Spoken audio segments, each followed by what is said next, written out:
Good evening class.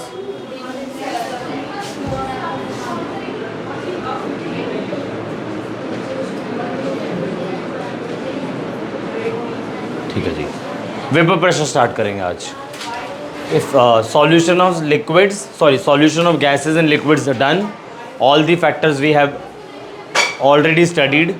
Nature of solute and solvent पढ़ लिया हमने, इफेक्ट ऑफ टेम्परेचर पढ़ लिया हमने, इफेक्ट ऑफ प्रेशर हमने पढ़ लिया, कैरेक्टरिस्टिक ऑफ KH हमने पढ़ लिया, लिमिटेशन ऑफ हेनरीज लॉ पढ़ लिया और एप्लीकेशन ऑफ हेनरीज लॉ हमने पढ़ लिया। आज हम स्टार्ट करेंगे वेपर प्रेशर वाला टॉपिक।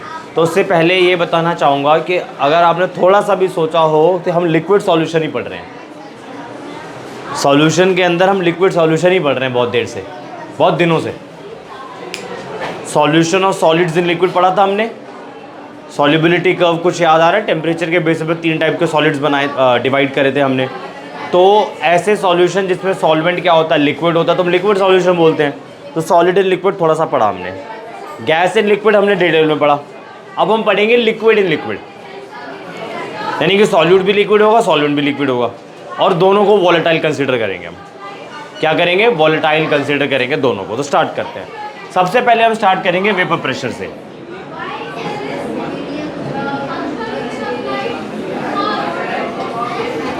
ठीक है जी, सबसे पहले हम वेपर प्रेशर देखेंगे। तो देखो, वेपर प्रेशर के लिए मैं इवेपोरेशन आपको नहीं बताऊंगा, ठीक है, सीधा वेपर प्रेशर पर चलते हैं।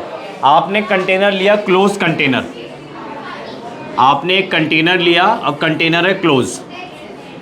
वाटर का मैं एग्जांपल ले सकता हूँ, मैंने वाटर का एग्जांपल ले लिया, कंटेनर क्लोज है, ठीक है, वाटर का एग्जांपल ले लिया। इवेपोरेशन स्टार्ट हुआ। इवेपोरेशन के अंदर क्या होगा? वाटर आपका वेपर फॉर्म के अंदर कन्वर्ट होना शुरू हो जाएगा। तो धीरे धीरे करके रेट ऑफ इवेपोरेशन बढ़ता रहेगा, बढ़ता रहेगा, बढ़ता रहेगा। एक स्टेज ऐसी आ जाएगी जब रेट ऑफ इवेपोरेशन क्या हो जाएगा? मैक्सिमम हो जाएगा। क्या हो जाएगा? मैक्सिमम हो जाएगा। तो जब रेट ऑफ इवेपोरेशन मैक्सिमम हो जाएगा, उस केस में क्या होगा? यहाँ पे जो वेपर्स प्रेजेंट होंगे वो वेपर्स लिक्विड सरफेस पे स्ट्राइक करेंगे और वॉल ऑफ द कंटेनर पे स्ट्राइक करेंगे। तो जब वो वेपर्स लिक्विड सरफेस पे स्ट्राइक करेंगे तो लिक्विड सरफेस क्या करेगा? उस वेपर को कैप्चर कर लेगा और वेपर आपका कौन सी फॉर्म में कन्वर्ट हो जाएगा? लिक्विड फॉर्म में कन्वर्ट हो जाएगा, यानी कि कंडेंसेशन स्टार्ट हो गया। पहले रेट ऑफ इवेपोरेशन बढ़ा, रेट ऑफ इवेपोरेशन बड़ा बड़ा बड़ा बड़ा बड़ा बड़ा बड़ा बड़ा स्टेज ऐसे है वो मैक्सिमम हो गया। कंडेंसेशन मैंने बता दिया क्यों स्टार्ट हो रहा है, क्योंकि वेपर मॉलिक्यूल्स जो है वो वॉल ऑफ द कंटेनर पे भी स्ट्राइक कर रहे हैं और लिक्विड सरफेस पे स्ट्राइक कर रहे हैं। तो जब वेपर लिक्विड सरफेस पे स्ट्राइक करेंगे तो वो लिक्विड फॉर्म के अंदर कन्वर्ट हो जाएगा, फिर कंडेंसेशन स्टार्ट हो जाएगा। Rate of evaporation already maximum है, अब कंडेंसेशन बड़ा बड़ा बड़ा बड़ा बड़ा बड़ा बड़ा बढ़ते बढ़ते वो इक्वल हो जाएगा किसके? रेट ऑफ इवेपोरेशन के, ठीक है। तो rate of evaporation is equal to rate of condensation. तो ये कौन सी कंडीशन है? इक्विलिब्रियम। तो इक्विलिब्रियम पे यहाँ पे वेपर्स होंगे, इक्विलिब्रियम पे यहाँ पे वेपर्स होंगे, अरे होंगे नहीं, यस और नो, वेपर्स होंगे। तो ये vapours wall of the container पे स्ट्राइक करेंगे, लिक्विड सरफेस पे स्ट्राइक करेंगे। जब ये vapours wall of the container पे स्ट्राइक करेंगे, लिक्विड सरफेस पे स्ट्राइक करेंगे तो प्रेशर एक्सर्ट होगा, इसी को बोलते हैं vapour pressure. But condition equilibrium होना चाहिए, कंडीशन इक्विलिब्रियम होना चाहिए। तो अगर मैं डेफिनेशन लिखूं, at equilibrium, at equilibrium, at equilibrium, at equilibrium the pressure exerted by, the pressure exerted by, the pressure exerted by vapors, vapors at the wall of the container, at the walls of the container,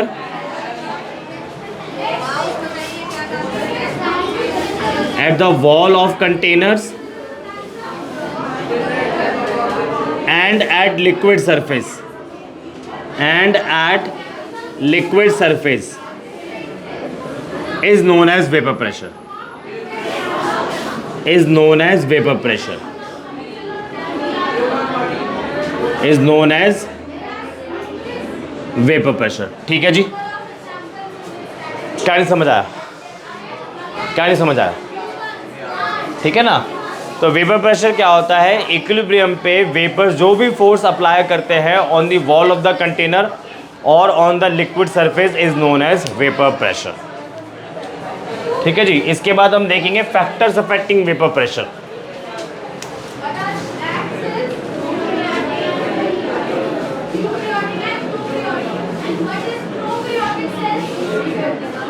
factors affecting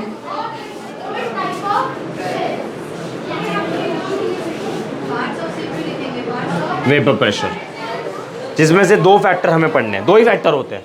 ठीक है, पहला factor है nature of liquid. पहला factor है nature of liquid और दूसरा factor है temperature. ठीक है, वेपर प्रेशर और किसी फैक्टर पे डिपेंड नहीं करता। कहीं आप लोग सोचो सर सरफेस एरिया पे डिपेंड करेगा, नहीं। कहीं आप लोग सोचो सर ह्यूमिडिटी पे डिपेंड करेगा, नहीं। वेपर प्रेशर सिर्फ किस पे डिपेंड करेगा, नेचर ऑफ लिक्विड और टेम्परेचर पे। अब सुनो जरा, लिक्विड ले लिया मैंने, कोई भी लिक्विड ए ले लिया। लिक्विड ए के मॉलिक्यूल्स होंगे, मॉलिक्यूल्स के बीच में कोई फोर्स ऑफ अट्रैक्शन होगा। सुनो मेरे भाई, अगर वो फोर्स ऑफ अट्रैक्शन स्ट्रॉन्ग होगा तो क्या लिक्विड मॉलिक्यूल जल्दी से वेपराइज हो पाएंगे? लिक्विड मॉलिक्यूल्स के बीच का फोर्स ऑफ अट्रैक्शन मैंने क्या कर दिया, स्ट्रॉन्ग कर दिया।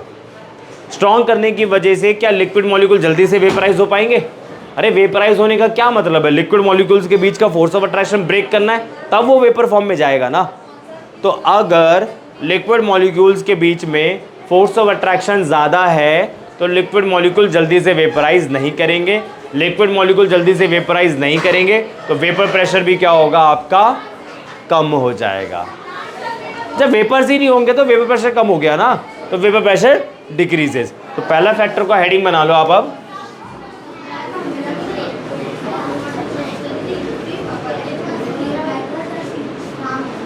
पहले फैक्टर को आप हेडिंग बना लो, नेचर ऑफ लिक्विड।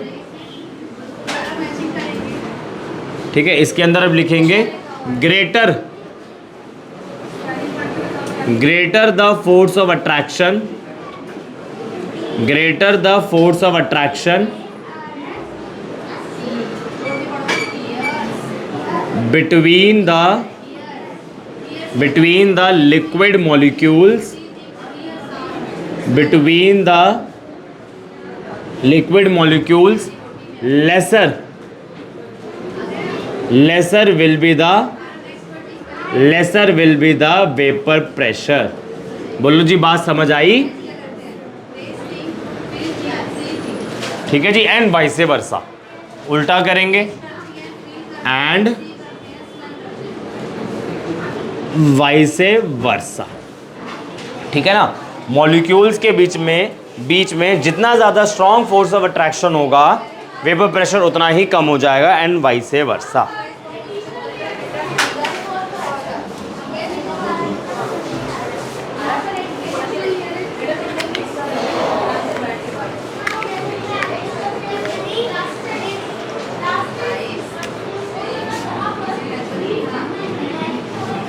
वो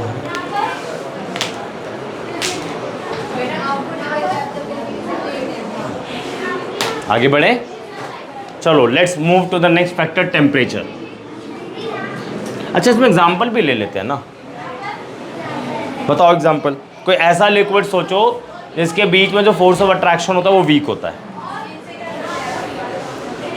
तो किसी और से कंपेयर नहीं करोगे? हाँ जी,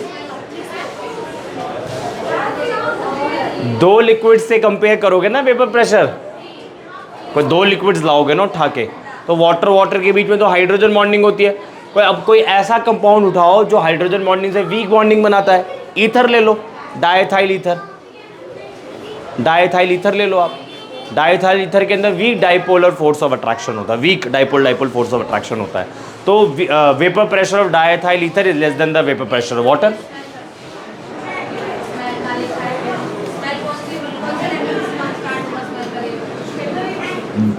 टेम्परेचर, नेक्स्ट फैक्टर है टेम्परेचर। ठीक है ना, इधर आप लिख सकते हो vapour pressure of diethyl ether is less than the vapour pressure of water.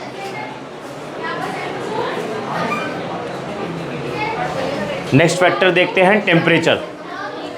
अब सुन लो, ठीक है जी, सुनो, समझ आ रहा है मेरे भाई। आप टेम्परेचर बढ़ाओगे, लिक्विड के मॉलिक्यूल ज़्यादा से ज़्यादा वेपराइज करेंगे। जब लिक्विड के मॉलिक्यूल ज़्यादा से ज़्यादा वेपराइज करेंगे तो वेपर प्रेशर भी तो बढ़ेगा। तो यहाँ पे आपका पॉइंट बन गया, on increasing the temperature, on increasing the temperature,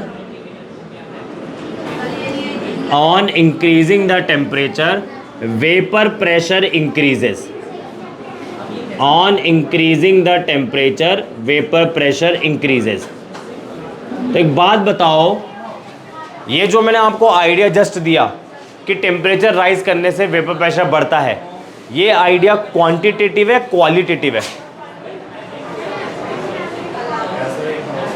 मैंने बोला कि टेम्परेचर राइज करने से वेपर प्रेशर बढ़ता है, तो इस कॉन्सेप्ट को आप लोग क्या बोलोगे, क्वांटिटेटिव या क्वालिटेटिव? क्वालिटेटिव, क्वालिटेटिव समझाते हैं भी आपको। देखो मैंने आपको ये बता दिया कि टेम्परेचर राइज करने से वेपर प्रेशर बढ़ता है। मैं अगर आप लोगों से पूछूं कि सर टेम्परेचर राइज करने से वेपर प्रेशर कितना बढ़ेगा, वो वैल्यू कैसे निकालोगे? तो उसके लिए तो फॉर्मूला जानना पड़ेगा मेरे को। फॉर्मूले का नाम है Clausius Clapeyron equation. Clausius Clapeyron equation, Clapeyron equation. क्या बनेगा formula? Log P2 by P1 is equal to delta vaporization H divided by 2.303 R 1 by T1 minus 1 by T2। ठीक है, ये T1 T2 टेम्परेचर है केल्विन के अंदर। T1 and T2 are the temperature in Kelvin। ठीक है जी। Delta vaporization H क्या है, ये तो जानते हो ना, enthalpy of vaporisation, enthalpy of vaporisation, ठीक है ना। और P1 क्या है, और P1 एंड P2 ये वेपर प्रेशर है। P1 and P2 are vapour pressure, are vapour pressure at temperature T1, at temperature T1 and T2। तो आप ये देखो, मैं अब क्वांटिटी निकाल सकता हूँ, मतलब वैल्यूज कैलकुलेट कर रहा हूँ। T1 T2 पे मैं P1 P2 निकाल सकता हूँ। तो ये वाला जो कॉन्सेप्ट है क्वांटिटेटिव है, ये वाला जो कॉन्सेप्ट है क्वालिटेटिव है। ठीक है, और एक पॉइंट रह गया R। R आपका यूनिवर्सल गैस कांस्टेंट है, यूनिवर्सल गैस कांस्टेंट। ठीक है जी। एक चीज़ और करना, ये जो वेपर प्रेशर है इससे ऊपर एक हेडिंग डाल लेना, solution of liquids in liquids, और ब्रैकेट में लिख लेना बोथ द लिक्विड्स और वोलेटाइल। क्या हो गया, खुशी के आंसू, इमोशनल हो गया? अच्छा समझ में आ रहा है?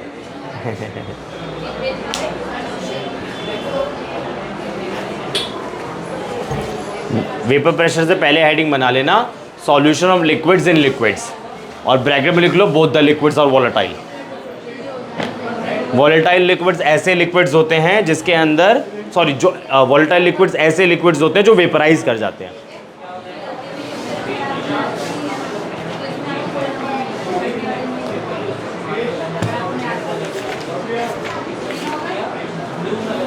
अब आप हेडिंग डालो, vapour pressure of liquid liquid, vapour pressure of liquid liquid, vapour pressure of liquid liquid and Raoult's law, vapour pressure of liquid liquid and Raoult's law, ROULTS, Raoult's law. अच्छा, आप लोगों ने वो छोटी सी जो रील बनाई थी देखी थी? कैसे नहीं देखी? अच्छा, आप भी देखी थी कि when I am late for chemistry class, सही लगी?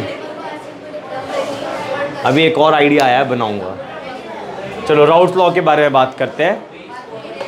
हाँ जी, मैंने क्या बोला कि अब हम दो कंपोनेंट ले रहे हैं जो दोनों लिक्विड है और दोनों कंपोनेंट वॉलेटाइल भी है।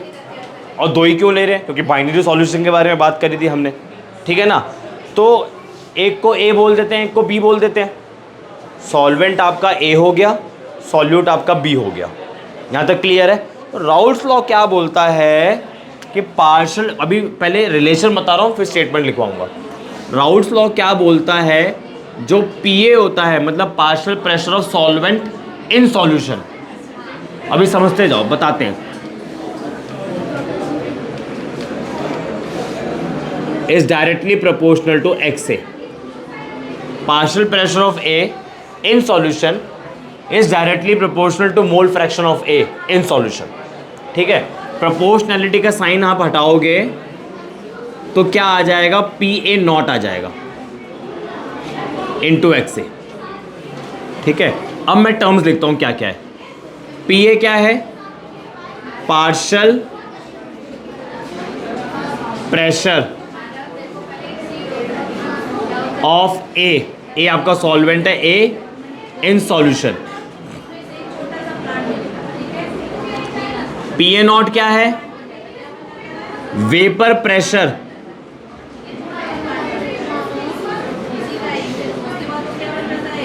Of pure solvent. X A क्या है, mole fraction, mole fraction of A in solution. In terms का ना मीनिंग बहुत अच्छे से आपको पता होना चाहिए। समझा देते हैं, सुन लो आप। आपने एक तरफ रखा सॉल्वेंट, देखो सर, आपने एक बीकर में रखा सॉल्वेंट, दूसरे बीकर में रखा सॉल्यूट, और दोनों के दोनों है प्योर। अभी सॉल्यूट को बाद में बात करते हैं। सॉल्वेंट है आपका प्योर, तो खाली सॉल्वेंट से जो प्रेशर मिलेगा मुझे उसको वेपर प्रेशर बोलूँगा मैं। और प्योर है, वेपर प्रेशर होगा आपका मैक्सिमम। तो देखो लिखा हुआ है P A not vapour pressure of pure solvent. अब आपने क्या करा, सॉल्वेंट के अंदर उठा के डाल दिया सॉल्यूट। अब बताओ सॉल्वेंट प्योर रहा? सॉल्वेंट प्योर नहीं रहा ना। सॉल्यूट को उठा के जैसे ही सॉल्वेंट में डालोगे क्या बन जाएगा, सॉल्यूशन बन जाएगा। सॉल्यूशन के अंदर भी तो एक कंपोनेंट प्रेजेंट है, वेपराइज तो वो तब भी करेगा। बस फर्क क्या होगा कि अब की बार जो प्रेशर जनरेट होने वाला है वो प्योर वाले से कम जनरेट होगा, पहला पॉइंट। दूसरा पॉइंट ये है कि सॉल्यूशन के अंदर दो कंपोनेंट मेरे पास है और दोनों के दोनों वॉलेटाइल है, दोनों के दोनों अपना अपना प्रेशर शो करेंगे। तो एक को बोलूंगा पार्शियल प्रेशर ऑफ ए, एक को बोलूंगा पार्शियल प्रेशर ऑफ बी। और partial pressure of a pure वाले से कम होता है, ये लिखवा दूंगा पॉइंट में। ठीक है, ये पॉइंट समझ आ गया ना। ये सॉल्यूशन के अंदर है, ये प्योर है। सॉल्यूशन के अंदर ए भी होगा, बी भी होगा। आप इसकी बात कर लो, यहाँ पे ए भी है, यहाँ पे बी भी है, इधर ए के वेपर्स भी है, इधर बी के वेपर्स भी है। तो सॉल्यूशन के अंदर अगर मुझे ए का अमाउंट निकालना हो तो मोल फ्रैक्शन ऑफ ए, सॉल्यूशन के अंदर बी का अमाउंट निकालना हो तो मोल फ्रैक्शन ऑफ बी। ठीक है जी, वो पॉइंट समझ में आया? पहले उसे उतारो, फिर राउल्ट्स लॉ की डेफिनेशन लिखवाता हूँ।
कंटेनर की वजह से जो भी टोटल प्रेशर आएगा ना वो किसके इक्वल होगा, इंडिविजुअल गैसेस के इंडिविजुअल गैसेस के पार्शियल प्रेशर के सम के इक्वल होगा।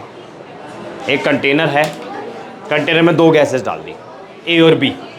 ए अपना प्रेशर देगा, बी अपना प्रेशर देगा। ए जो अपना प्रेशर देगा उसे बोलेंगे partial pressure of A, B जो अपना प्रेशर देगा उसे बोलेंगे पार्शियल प्रेशर ऑफ बी, और टोटल प्रेशर क्या होगा, पी टोटल। तो पी टोटल किसके इक्वल होगा, P A plus P B के। तो according to Dalton's law of partial pressure, according to Dalton's law of partial pressure, according to Dalton's law of partial pressure, सुन लो पहले भाई, सुन लो, लिखने के लिए टाइम दे दूंगा। According to Dalton's law of partial pressure, जो पी टोटल होगा वो किसके इक्वल होगा, P A plus P B के। इतना क्लियर है, ठीक है ना। आगे देखो, पी टोटल, पी ए की जगह ये पुट कर दूं, P A not X A plus P B not X B, ये ठीक है। अब आगे देखो, हमें पता है सॉल्यूशंस के अंदर जितने भी कंपोनेंट्स होते हैं सभी कंपोनेंट्स का मोल फ्रैक्शन का सम किसके इक्वल होता है, 1 के इक्वल होता है। यहाँ से आप एक्स ए की वैल्यू निकाल लो, बहुत बढ़िया। X A is equal to 1 minus X B, ठीक, उठा के यहाँ पुट कर दो। तो P total is equal to P A not 1 minus X B plus P B not X B, ठीक है जी, ठीक है जी। आगे देखो, आप ब्रैकेट खोलो, P A not minus P A not X B P B not X B, ठीक है। अब जो कॉमन आ रहा है उसे निकाल लो, इसमें तो कोई चेंज नहीं आ रहा, पी ए नॉट तो ऐसे ही रहेगा ये वाला। इधर आप कॉमन ले लो, एक्स बी कॉमन लोगे तो plus P B not P A not X B, ठीक है, ठीक है। आया कुछ समझ में, अरे बोलो। चलो अब हम क्या करते हैं, अभी हमने क्या करा, एक्स ए की जगह पुट कर दिया 1 माइनस एक्स बी। अब हम कर देते हैं एक्स बी की जगह 1 माइनस एक्स ए, और इसको उठा के यहाँ पुट करता हूँ। तो P total is equal to P A not X A plus P B naught 1 minus X A, ठीक है जी, नहीं ठीक है। ब्रैकेट खोलो, P A not X A P B not X A, ठीक है जी। अब जो कॉमन आ रहा है उसे कॉमन ले लो,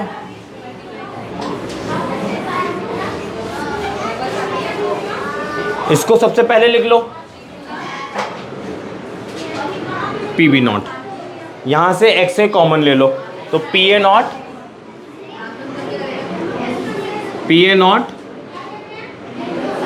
P B not X A P total.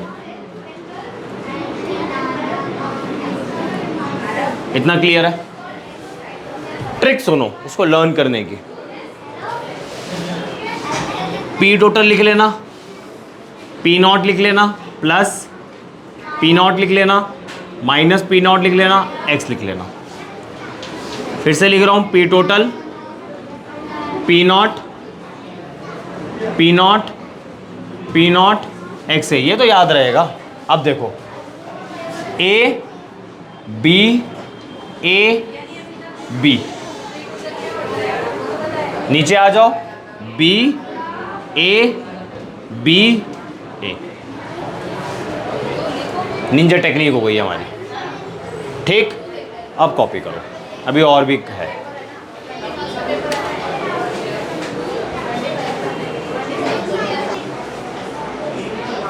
P total calculate करने के कौन कौन से फॉर्मूले हो गए, एक ये वाला हो गया,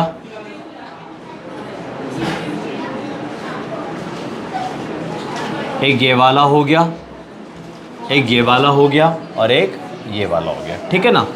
कुछ एक दो पॉइंट्स लिख लो, जैसे मैंने आपको बताया ये पार्शियल प्रेशर है, वेपर प्रेशर है, तो इसमें पॉइंट लिख लो। The value of partial pressure is less than the value of vapour pressure, एक ये पॉइंट लिख लो। Partial pressure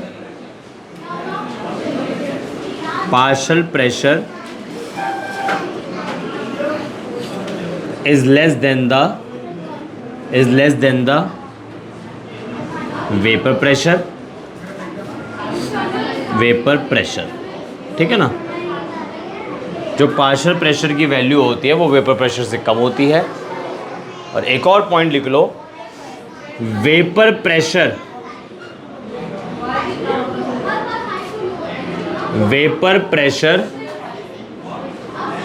is the maximum value of partial pressure. Partial pressure की वैल्यू अगर आप मैक्सिमम कर दोगे तो वो वेपर प्रेशर ही कहलाता है, ठीक है। जो दो पॉइंट मैंने छोटे छोटे से बड़े लिखवाए हैं। चलो अब आगे बढ़ते हैं, अभी प्लॉट भी देखना है। पहले एक कॉन्सेप्ट बताता हूँ, फिर टाइम बचा तो प्लॉट देख लेंगे। राउल्ट्स लॉ के बेसिस पे सॉल्यूशंस को दो टाइप्स में क्लासिफाई कर रखा है, आइडियल सॉल्यूशन और non ideal solution. Raoult's law के बेसिस पे सॉल्यूशन को दो पार्ट्स में क्लासिफाई करा है, आइडियल सॉल्यूशन और non ideal solution. Ideal solutions ऐसे सॉल्यूशंस होते हैं जो राउल्ट्स लॉ को फॉलो करते हैं। अब यही चीज़ हमें समझनी है कि राउल्ट्स लॉ को वो कैसे फॉलो करेंगे, मतलब इसका क्या मतलब है। तो लिखते हैं, ठीक है, ऑन द बेसिस ऑफ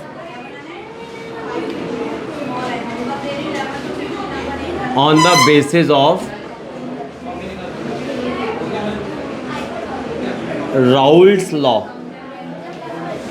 ठीक है, solutions are classified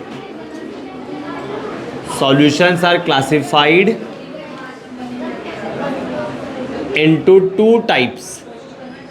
Solutions are classified into two types, ideal solution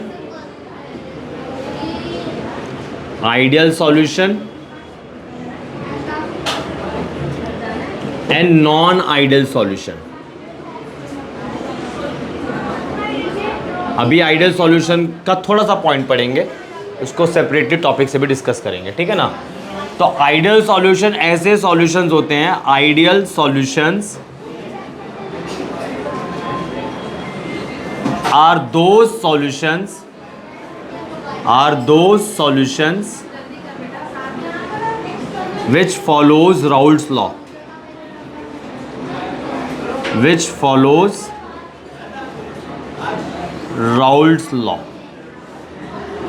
ऐसे सॉल्यूशंस जो राउल्ट्स लॉ को फॉलो करते हैं उन्हें हम आइडियल सॉल्यूशन बोलते हैं, और ऐसे सॉल्यूशंस जो राउल्ट्स लॉ को फॉलो नहीं करते उन्हें हम नॉन आइडियल सॉल्यूशन बोलते हैं। तो non ideal solution are those solutions which follows Raoult's law, which does not follow Raoult's law. Those solutions are those solutions which does not follows Raoult's law. अब हमें ये समझना है कि यार ये फॉलो क्या वर्ड है, मतलब नहीं समझ आ रहा। तो देखो जरा,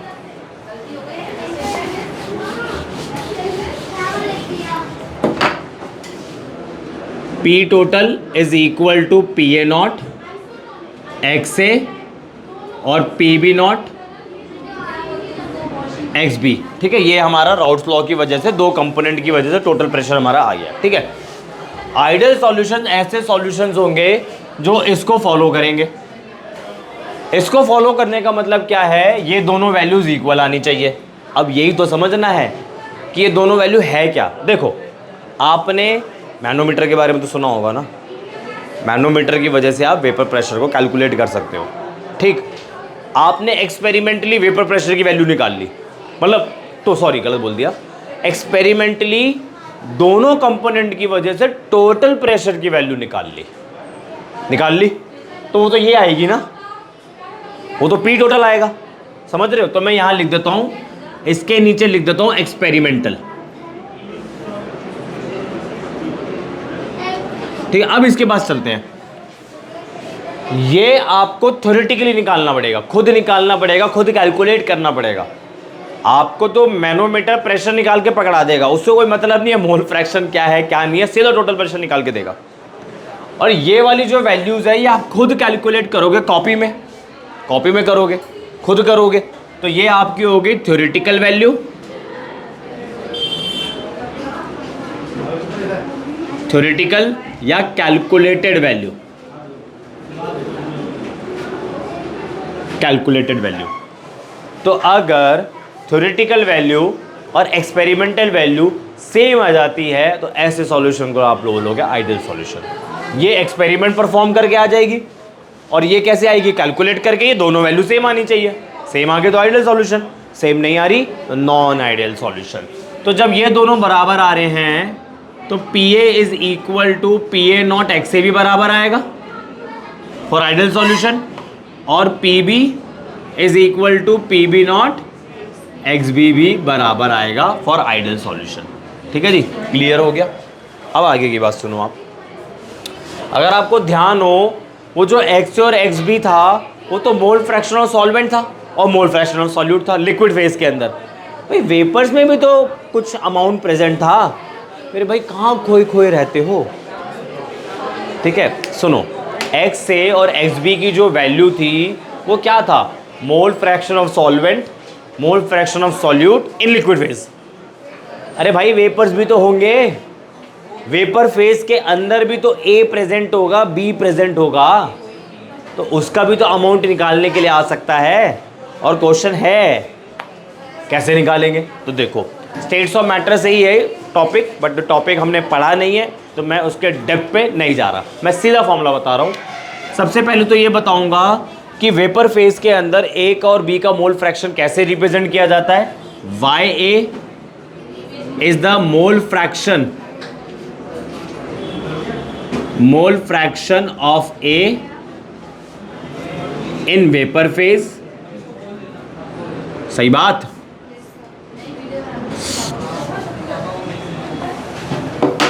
वेपर फेज, और YB क्या होता है, mole fraction of component B in vapour phase, सही बात। कैसे निकलेगा, YA is equal to PA upon P total, YB is equal to PB upon P total. याद रहेगा फॉर्मूला, P टोटल यही है और PA PB क्या है, पार्शियल प्रेशर। ठीक है जी, उतार लो। अब प्लॉट बनाते हैं इसका।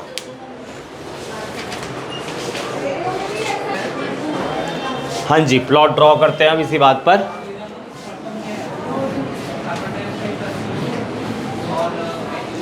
सबसे पहले तो सिंपलेस्ट राउल्ट लॉ का प्लॉट ड्रॉ कर लेते हैं।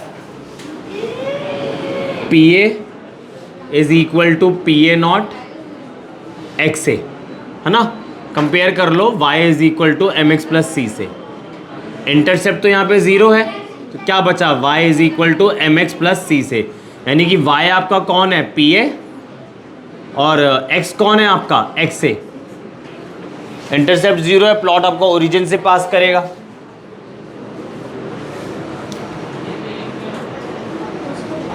XA यहाँ पे 0 होगा, यहाँ पे 1, इतने मन तक ही जाएगा, उससे तो आगे जाएगा ही नहीं। ये आपका PA है, ये लो,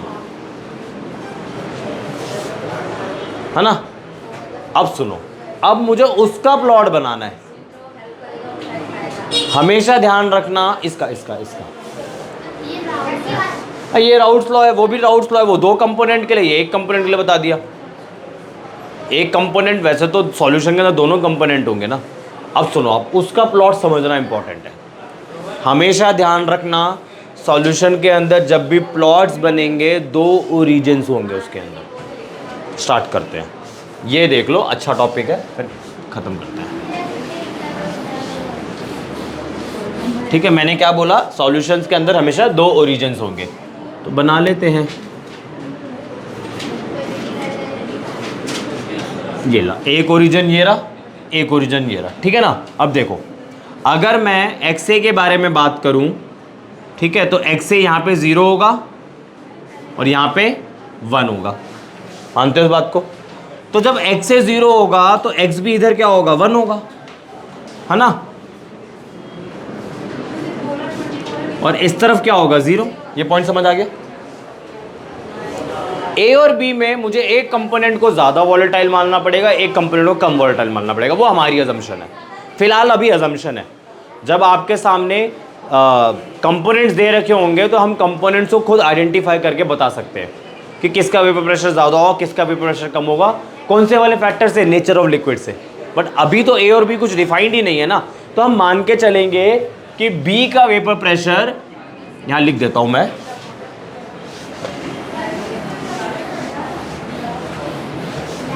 मान के चलूंगा, यहां लिख देता हूं, वेपर प्रेशर ऑफ बी। या इतना बड़ा क्यों लिखा मैंने यार, छोटा छोटा लिख देते हैं। Vapour pressure of pure component B is greater than the vapour pressure of pure component A. ये मैंने मान लिया, लेट कर लिया, ठीक है। चलो अब इक्वेशन को उठा के लाते हैं, कौन सी वाली, P total is equal to P A not X A plus P B not X B, ठीक है जी, सॉरी, ठीक है। If X A is equal to 1 तो एक्स बी क्या हो जाएगा, 0। ये बात समझ आई भाई आपको? अगर एक्स से आप 1 कर दोगे तो एक्स बी 0 ही होगा। क्यों 0 होगा, X A plus X B is equal to 1, यहाँ रख दो आप, एक्स ए 1 तो ये 0 हो जाएगा, तो 1 आना चाहिए। पुट कर दो ऊपर, तो जब आप पुट करोगे तो जो पी टी है वो पी ए नॉट के हो जाएगा और ये सारा टर्म 0 हो जाएगा। लेफ्ट हैंड साइड पे आपका प्रेशर ही है, इधर भी प्रेशर है और इधर भी प्रेशर है, ठीक। जब मैंने एक्स ए 1 रखा तो मेरा प्रेशर किसके इक्वल हो गया, पी ए नॉट के इक्वल हो गया। एक्स ए 1 कहां पर है, इधर है, इधर है, इधर है, ठीक है। तो मेरा पी ए नॉट यहां आ जाएगा। बुक के अकॉर्डिंग चलेंगे, इसको उल्टा कर दो। एक्चुअली मैंने इसको उल्टा बना दिया, क्या करूं, आप लोग कंफ्यूज हो जाओगे। चलो रहने दो, उसको ऐसे ही रहने दो। ये करा था ना, ठीक है। चलो यहां पे आप मार्क कर लो पी ए नॉट, ठीक। एक्स ए मेरा जब 1 होगा तो पी किसके इक्वल होगा, पी ए नॉट के होगा। एक्स ए 1, पी नॉट का यहां मार्क कर दिया, ठीक। आगे बढ़ते हैं। If X B is equal to 1 तो एक्स ए कितना हो जाएगा, 0। तो पी टोटल किसके इक्वल हो, पहले इक्वेशन लिख लेता हूं, P A not X A P B not X B 1 कर दो, ये 0 हो गया। तो पी टी किसके इक्वल हो गया, पी बी नॉट के इक्वल हो गया। यानी कि पी बी नॉट कहीं मुझे यहां मार्क करना है, ठीक है ना। ये पॉइंट क्लियर है? इधर देखो, P B not P A not से ज़्यादा है तो ऊपर ही कहीं मार्क करूंगा, है ना। ये लो पी बी नॉट। एक बारी जरा इस पे राउट फ्लो फॉलो करो, यहाँ पे एक्स से 0 है, यहाँ पे एक्स से 1 है, तो ये लो राउट फ्लो फॉलो कर दिया।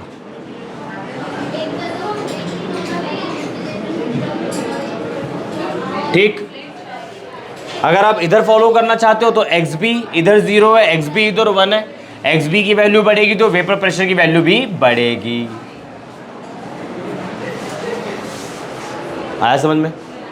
एक्चुअली ये ऐसे 2 प्लॉट थे, एक को ऐसे कर दिया, इसमें कंफ्यूज होने वाली कोई बात नहीं है। यहाँ पे ओरिजिन है, एक्स बी वर्सेस प्रेशर का प्लॉट बनाया, X B versus pressure, X A versus pressure. यहाँ तक क्लियर है? लास्ट में क्या होगा, इन दोनों को ज्वाइन कर दो। ये किसके इक्वल होगा? पी टोटल के इक्वल होगा।